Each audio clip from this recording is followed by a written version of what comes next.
जिला पाठागारଠାରେ जिला सूचना ଓ ଲୋକସମ୍ପର୍କ ବିଭାଗର ପୂର୍ବତନ ଲାଇବ୍ରେରିଆନ୍ ଶ୍ରୀ ଯୁଧିଷ୍ଠିର ପ୍ରଧାନଙ୍କୁ ଶ୍ରଦ୍ଧାଞ୍ଜଳି।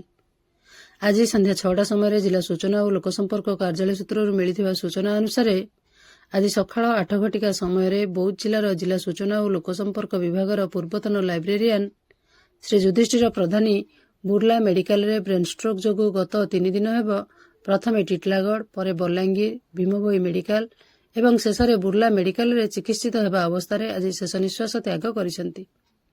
ଏହି ଉଦ୍ଦେଶ୍ୟରେ ଜିଲ୍ଲା ପାଠାଗାର ବୌଦ୍ଧଠାରେ ଜିଲ୍ଲା ସୂଚନା ଓ ଲୋକସମ୍ପର୍କ ଅଧିକାରୀ ରୀତାକାନ୍ତି ବଳିଆର ସିଂଙ୍କ ଅଧ୍ୟକ୍ଷତାରେ ଏକ ଶୋକସଭା ସହ ତାଙ୍କ ଅମର ଆତ୍ମାର ସଦ୍ଗତି ନିମନ୍ତେ 2 ମିନିଟ୍ ନୀରବ ପ୍ରାର୍ଥନା ଅନୁଷ୍ଠିତ ହୋଇଥିଲା।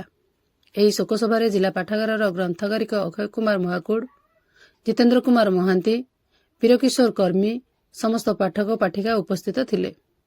ସୂଚନା ଓ ଲୋକସମ୍ପର୍କ ବିଭାଗରେ ସୁବର୍ଣ୍ଣପୁର, ବୀରମହାରାଜପୁର, ବୌଦ୍ଧ, ଟିଟଲାଗଡ଼, ବଲାଙ୍ଗୀରରେ ଦୀର୍ଘଦିନ ଧରି ନିଷ୍ଠାର ସହ ନିଜର କର୍ତ୍ତବ୍ୟ ସମ୍ପାଦନ କରିଆସୁଥିବା ସ୍ୱର୍ଗତ ପ୍ରଧାନୀ ଜଣେ ମିଷ୍ଟଭାଷୀ, ମେଳାପୀ, ସାମ୍ବାଦିକ ଏବଂ ଜନସାଧାରଣଙ୍କ ସହ ସୁସମ୍ପର୍କ ରଖୁଥିବା ମଣିଷଟି ସମସ୍ତଙ୍କର ଅତି ପ୍ରିୟ ଥିଲେ।